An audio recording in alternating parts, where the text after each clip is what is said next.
Assalamualaikum warahmatullahi wabarakatuh. Perkenalkan, nama saya Marsanda Livia dan saya dari Prodi PAI kelas E. Adapun NIM saya yaitu 2510201100. Baiklah, adapun judul saya yaitu perjuangan Rasulullah SAW dalam mendakwahkan agama Islam. Baiklah, sebelum saya mulai, alangkah lebih baiknya kita bersyukur atas karunia Allah Subhanahu wa taala yang mana telah memberikan kita kesempatan dan kesehatan. Dan tidak lupa pula kita bersolawat kepada junjungan kita, yaitu baginda Nabi Muhammad SAW,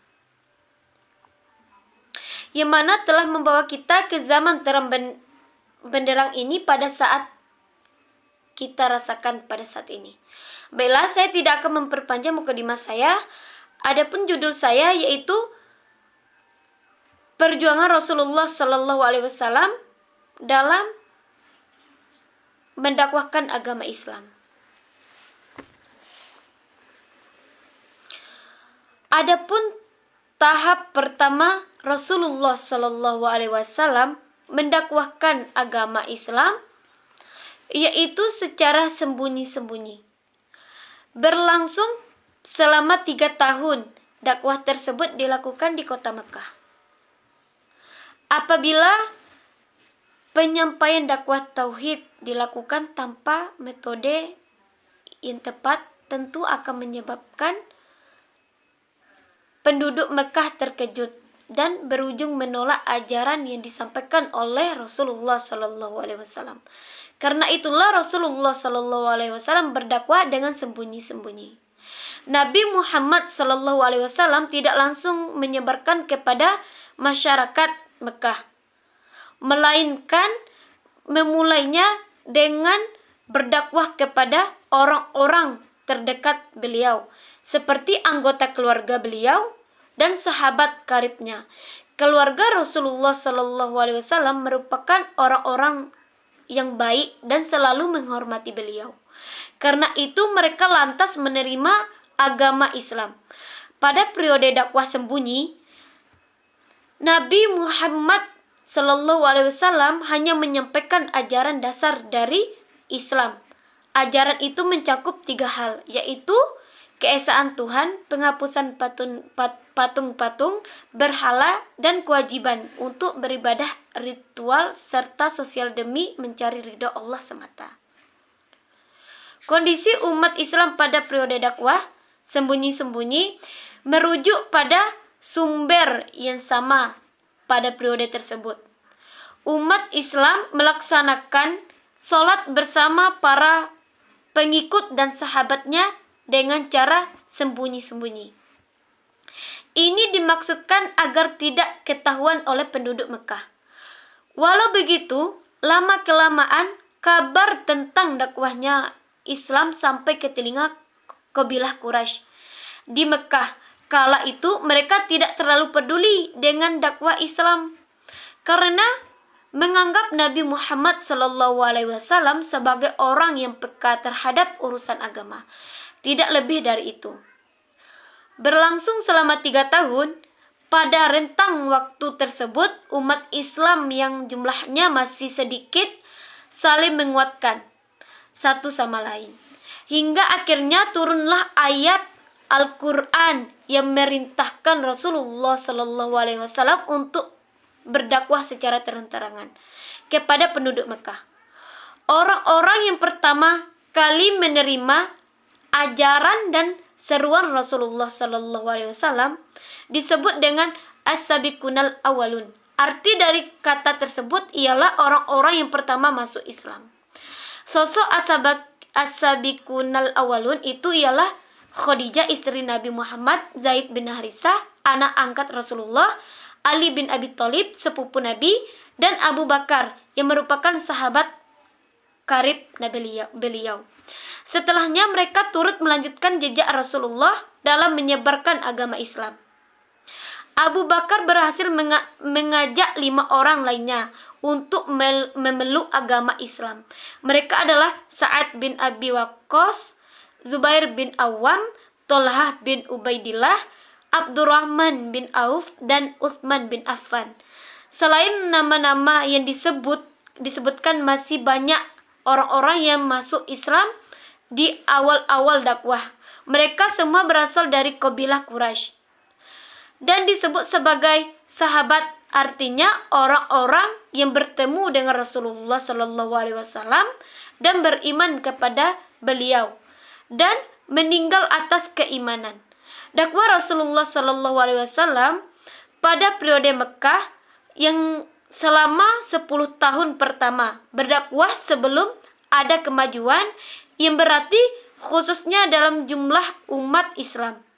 Penekanan dakwah di Mekah difokuskan pada keesaan Allah karena kondisi Mekah saat itu belum bertauhid. Memulai dakwah terang-terangan di Mekah setelah turun ayat surah Al-Ash-Shu'ara ayat 214, Nabi Muhammad mulai berdakwah secara terang-terangan.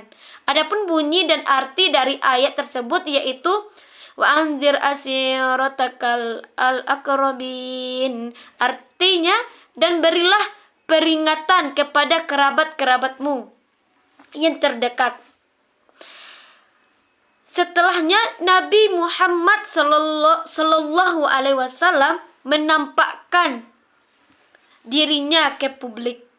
Beliau percaya diri untuk melakukannya karena mendapatkan perlindungan dari pamannya yaitu Abu Thalib. Nabi Muhammad lalu mendaki bukit Safa dan berseru kepada kabilah Quraisy. Paman Nabi Muhammad sallallahu alaihi wasallam lainnya yaitu Abu Lahab menanggapi dakwah beliau dengan ketus. Saat itulah turun firman Allah mengenai Abu Lahab dalam surah Al-Lahab ayat 1-5.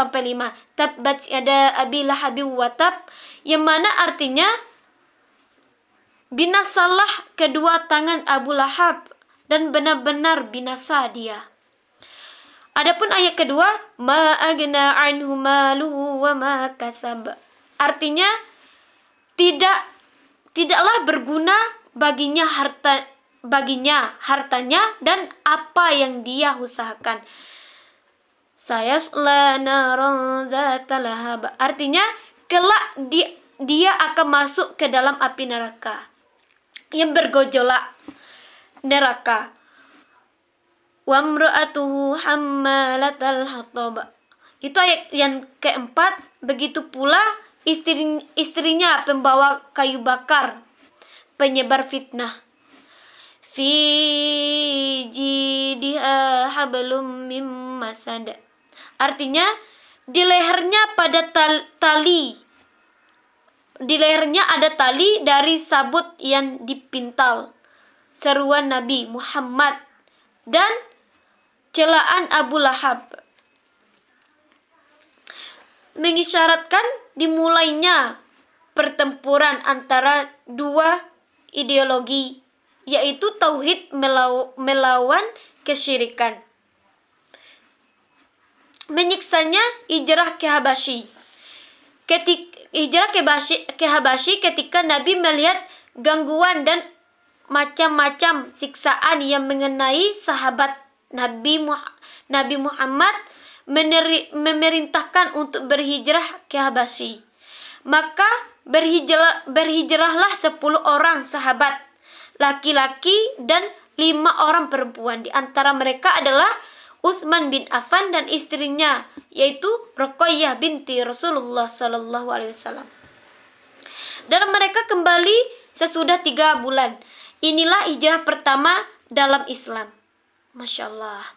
Pada tahun kelima dari kenabian Nabi Muhammad sallallahu alaihi wasallam masuklah Umar bin Al-Khattab dan Hamzah bin Abdul Muttalib.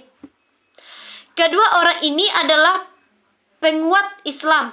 Ketika Islam tersiar, kaum Quraisy mengepung Nabi dan keluarganya dan sahabat sah abadnya di Si'ib pada tahun ke-7 kenabiannya. Beliau perintah yang kedua kalinya untuk hijrah ke Habasyi. Dan pada waktu itu Raja Habasyi masuk Islam. Alhamdulillah. Dalam tahun ke-10 Nabi keluar dari kepungan orang Quraisy. Tahun duka cita. Pada tahun ke-10 dari kenabian Nabi Muhammad sallallahu alaihi wasallam meninggallah istri Nabi, yaitu Siti Khadijah, dan paman Nabi, yaitu Abu Talib. Setelah paman beliau wafat, gangguan orang Quraisy semakin bertambah-tambah dan semakin menjadi-jadi, sehingga orang Quraisy bermaksud ingin dan hendak membunuh beliau. Periode dakwah di Madinah. Setelah berdakwah di Mekah, Nabi Muhammad SAW juga berdakwah di Madinah. Setidaknya ada 4 bentuk nyata dari periode dakwah di Madinah. Keempatnya adalah pembinaan akidah, ibadah, dan muamalah kaum muslim. Pembinaan ukhuwah atau persaudaraan untuk menyatukan kaum muslim. Pembinaan kader-kader perjuangan untuk mempertahankan wilayah dakwah dan memetakan pertahanan dan sosial untuk menjaga stabilitas Madinah. Adapun cara berdakwah Nabi Muhammad pada periode Madinah, yaitu membangun masjid sebagai pusat kegiatan dakwah dan melakukan perjanjian dengan kaum Yahudi di Madinah dan mempersaudarakan kaum muhajirin dan ansor, membangun ekonomi rakyat dengan mendirikan pasar. Demikian pembahasan mengenai periode dakwah secara sembunyi-sembunyi dilakukan di Mekah. Setelah kematian Abu Talib dan Khadijah, tekanan kepada Nabi dari kaum kafir Quraisy semakin keras. Orang-orang Quraisy lebih bersemangat menyakiti Nabi. Setelah Abu Talib tiada, bahkan ada yang berani menghadang lalu menaburkan debu di atas kepala beliau, kepala Nabi Muhammad sallallahu alaihi wasallam, sehingga Nabi pulang ke rumah dengan kepala penuh debu. Seorang putri beliau, yaitu Fatimah, beliau membersihkan debu itu dengan bercucuran air mata. Rasulullah menghiburnya, "Tak perlu menangis, putriku, karena Allah akan melindungi ayahmu." Karena memerlukan pendamping setelah kematian Khadijah pada bulan Syawal tahun ke-10 kenabian ini juga Nabi menikah dengan Saudah binti Zam'ah. Perempuan itu termasuk golongan terdahulu masuk Islam sesudah rombongan kedua hijrah ke Habasyah. Bersama suaminya Sakran bin Amr. Suami pertamanya ini meninggal dunia di Habasyah. Setelah masa iddah Saudah habis, Nabi meminang dan menikahinya. Dialah perempuan pertama yang dinikahi Nabi setelah Khadijah meninggal dunia. Setelah itu, Nabi Shallallahu Alaihi Wasallam hijrah ke Taif. Karena tekanan di Mekah semakin kuat, maka bulan Syawal tahun ke-10 kenabian itu juga Nabi Muhammad Shallallahu Alaihi Wasallam ditemani oleh Zaid ibnu Harithah, putra angkat beliau, pergi ke Taif. Beliau pergi ke Taif daerah penggunungan berjarak 60 mil dari Mekah. Nabi punya kenangan manis masa belita di Taif di bawah asuhan ibu susuan beliau yaitu Halimah As-Sa'diyah. Nabi berharap beliau lebih aman dan tenang tinggal di Taif dan dapat menyampaikan risalah Islam dengan leluasa. Sesampainya beliau di Taif, beliau menemui Abdul al-Yalail, Mas'ud dan Hubaib, ketiganya putra umat al-Tasrid. Nabi menyeru mereka untuk masuk Islam, tapi ketiga-tiganya menolak Nabi sambil melecehkan Nabi. Seorang di antara mereka berkata, kain penutup Ka'bah terkoyak jika Allah benar-benar mengutusmu. Yang lain pun mengatakan, tidakkah Allah menemukan orang selain dirimu? Sedangkan yang ketiga berkata, sungguh aku tidak sudi bicara denganmu sama sekali. Jika engkau benar-benar seorang Rasul, engkau terlalu mulia bagiku, sehingga aku tidak berani menyanggah perkataanmu. Sedangkan jika engkau berdusta dengan nama Allah, tidaklah pantas aku bicara denganmu. Rasulullah Shallallahu Alaihi Wasallam pergi meninggalkan mereka sambil bersabda, terserah kalian, tetapi simpanlah apa yang kalian dengar dariku. Nabi berada di Taif selama 10 hari dan secara intensif mendatangi para pemuka masyarakat Taif satu persatu. Tapi tidak seorang pun yang mau menerima seruan dari Nabi Muhammad SAW. Semuanya bersikap yang sama, mengusir Nabi dari Taif. Akhirnya Nabi dan Zaid pergi.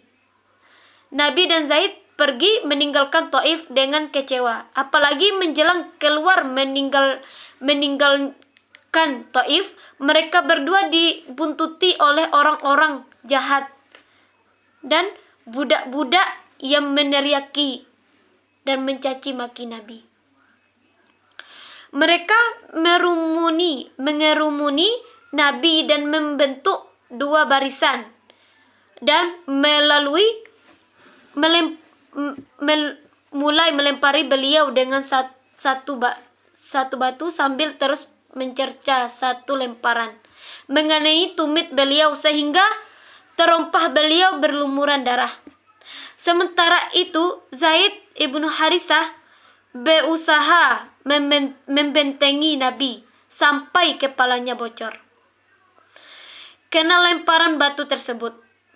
Orang-orang jahat itu terus melempari Nabi sampai beliau berhasil masuk ke dalam kebun kurma milik Utbah dan Sa'ibah, 2 orang putra Rabi'ah. Lokasi kebun itu dari kota Taif berjarak 3 mil. Di kebun itulah Nabi bersembunyi menyelamatkan diri sampai ia melempari beliau berlalu. Nabi kemudian duduk bersandar ke sebatang pohon anggur. Setelah tenang, Nabi pun bermunajat dengan Allah.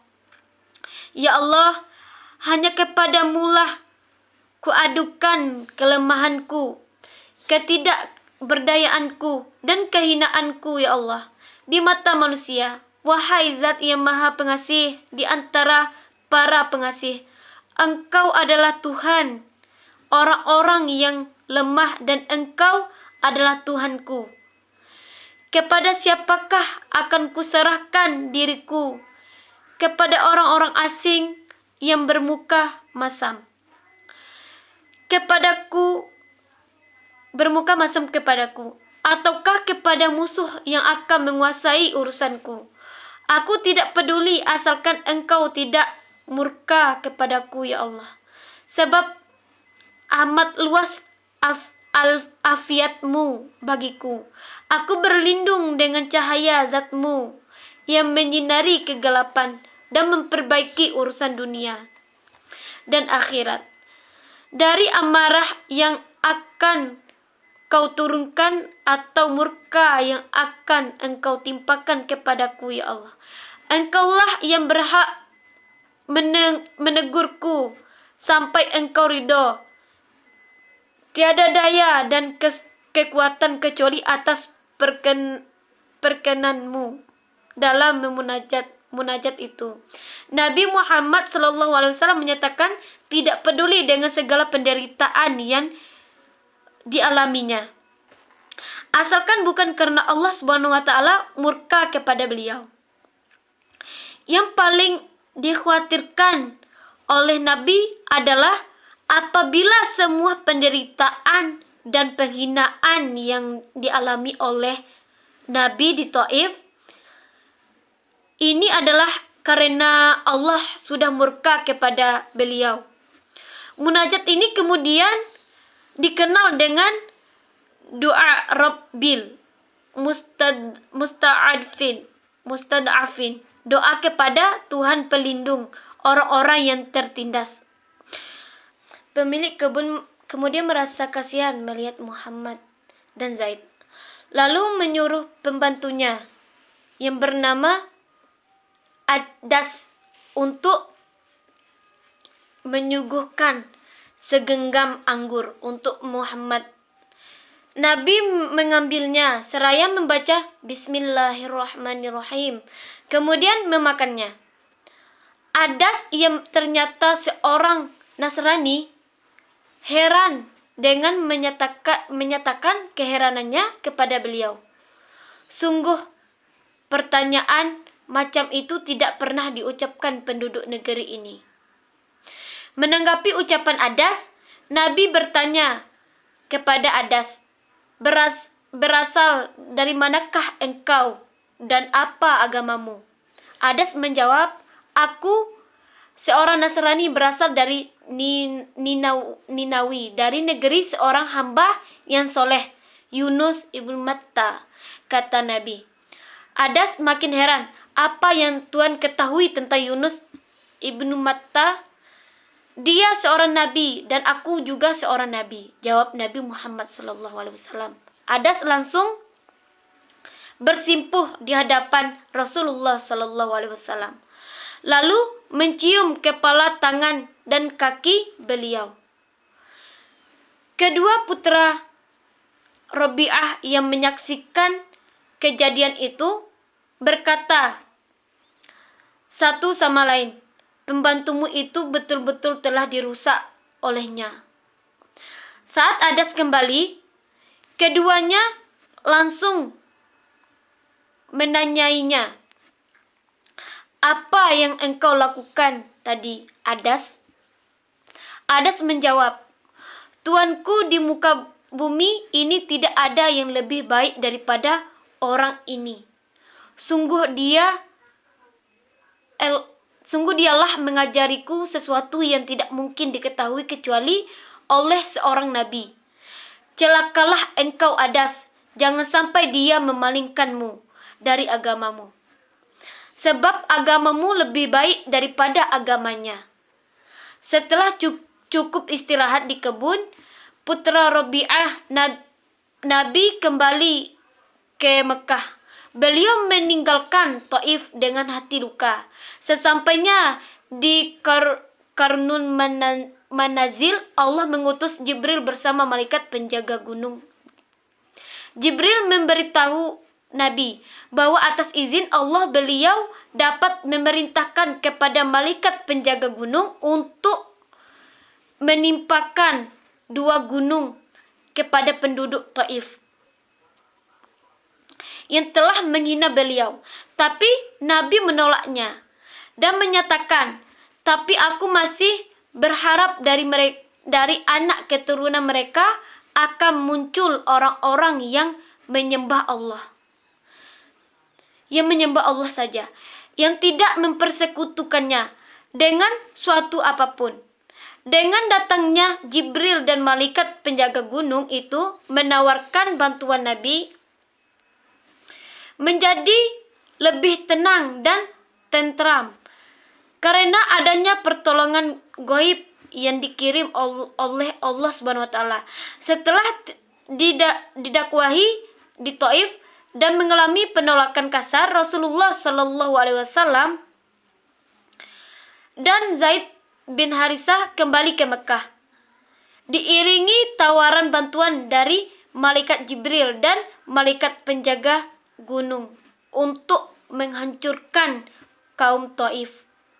Yang ditolak Nabi dengan harapan akan lahir generasi beriman dari mereka.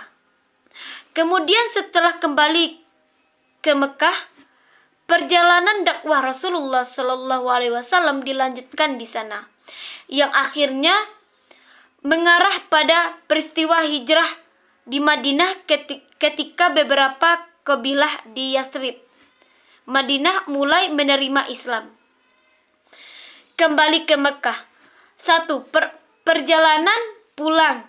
Setelah 10 hari di Taif, Rasulullah Shallallahu alaihi wasallam bersama Zaid bin Harisah memutuskan untuk pulang ke Mekah. Perjalanan setelah kembali ke Mekah Nabi melanjutkan dakwah di Mekah.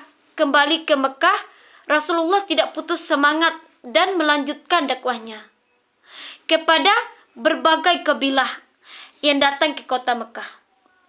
Itu terutama saat musim haji. Dakwah kepada kabilah dari Yathrib. Upaya ini membuahkan hasil ketika beberapa suku dari Yathrib yang kelak menjadi Madinah mulai menerima agama Islam. Menuju hijrah ke Madinah, peristiwa penerimaan Islam oleh suku-suku dari Yathrib ini menjadi awal penggerakan hijrah Nabi Muhammad SAW beserta sahabat dan penduduk Muslim Mekah lainnya menuju Madinah.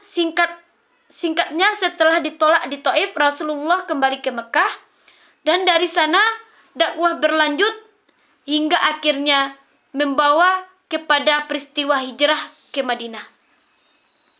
Dakwah Rasulullah Shallallahu alaihi wasallam di Madinah dalam tahun yang ke-12, datanglah 12 orang laki-laki dari Arab Madinah kepada Nabi. Mereka beriman kepadanya dan kembali ke Madinah.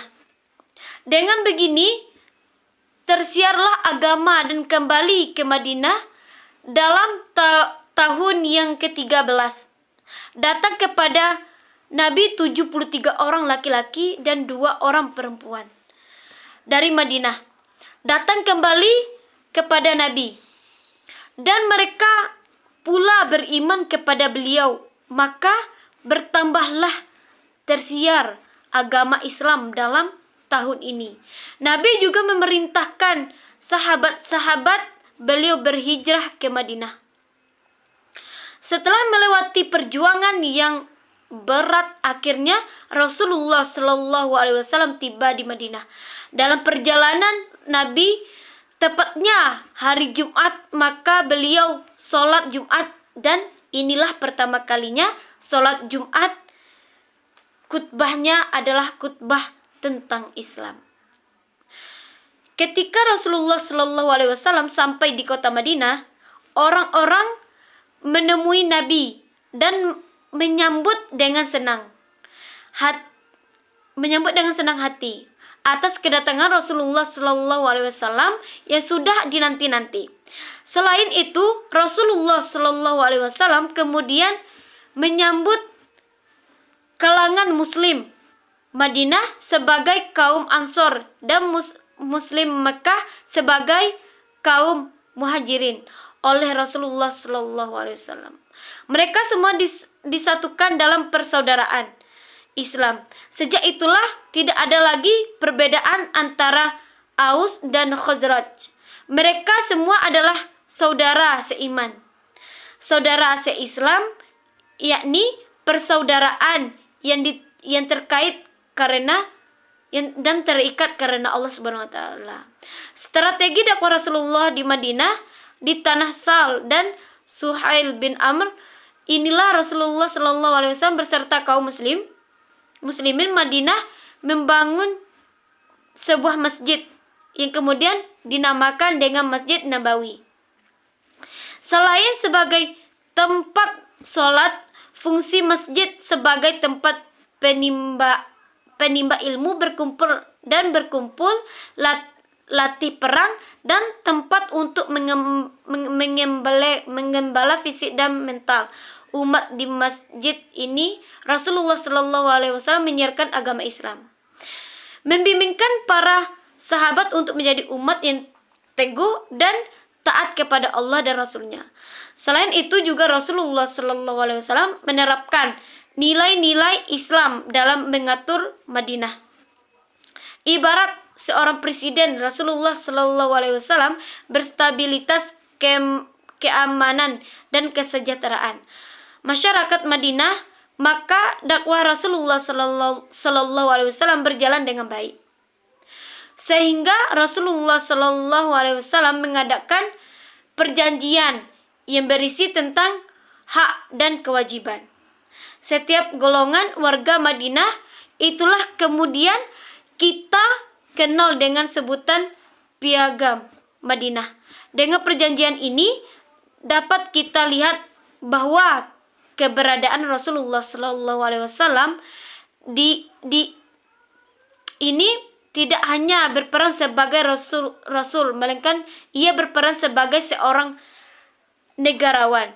Dan piagam inilah kesatuan dan persatuan yang kokoh di kalangan masyarakat. Madinah dapat tercipta strategi dakwah yang digunakan Rasulullah Shallallahu alaihi wasallam ketika berada di Madinah sangat berbeda dengan yang diterapkan di Mekah. Tentu saja hal yang disebabkan karena kondisi masyarakat yang jauh berbeda secara garis besar. Langkah dakwah yang dilakukan oleh Rasulullah Shallallahu alaihi wasallam di Madinah bermuara pada satu tujuan, yakni perdamaian seutuhnya di bumi Madinah. Hal itu dapat kita lihat melalui 3 hal berikut. Diperdamaikannya antara Aus dan Khazraj, dipersaudarakannya ya kaum Muhajirin dan Ansar, dan dipersatukannya masyarakat Madinah melalui Piagam Madinah. Beberapa hal yang dapat diteladan dari dakwah Rasulullah Sallallahu alaihi wasallam dalam membina masyarakat Madinah. Beliau selalu sabar dan berpikir jernih dalam mengatasi situasi Madinah yang sangat plural dengan budi pekertinya. Rasulullah Sallallahu alaihi wasallam menunjukkan beberapa sikap yang menjadikannya begitu disegani masyarakat Madinah, yakni sikap toleransi, cinta damai, melindungi kaum lemah, murah hati, dan rela berkorban demi agama dan tanah air. Sikap itu tercermin ketika beliau menghadapi permasalahan yang ada di Madinah. Setelah Rasulullah Shallallahu alaihi wasallam mendakwahkan Islam di Mekah dan berhijrah ke Madinah, beliau membangun masyarakat Islam dengan strategi dakwah yang komprehensif. Di Madinah, beliau mendirikan Masjid Nabawi sebagai pusat kegiatan, mempersaudarakan Muhajirin dan Ansor, membuat Piagam Madinah untuk mengatur masyarakat menjemuk dan membangun ekonomi melalui pendirian pasar. Langkah-langkah ini memperkokoh kedudukan umat Islam. Lalu dakwah dilanjutkan ke seluruh jazirah Arab sebelum akhirnya menyebar ke seluruh dunia melalui para sahabatnya. Setelah wafat Rasulullah Shallallahu alaihi wasallam, penyebaran ke seluruh jazirah Arab setelah Rasulullah wafat. Pada tahun 632 Masehi, para sahabat melanjutkan dakwah ke seluruh jazirah Arab dengan mengirimkan para dai ke berbagai daerah untuk mengajarkan Islam. Penyebaran ke seluruh dunia, penyebaran Islam berlanjut melampaui jazirah Arab karena berbagai wilayah di dunia melalui penaklukan, perdagangan, dan misi dakwah yang dipelopori para sahabat dan generasi penerus penyebaran ini. Terus berlanjut hingga saat ini, menjadikan Islam sebagai salah satu agama terbesar di dunia. Baiklah, itulah yang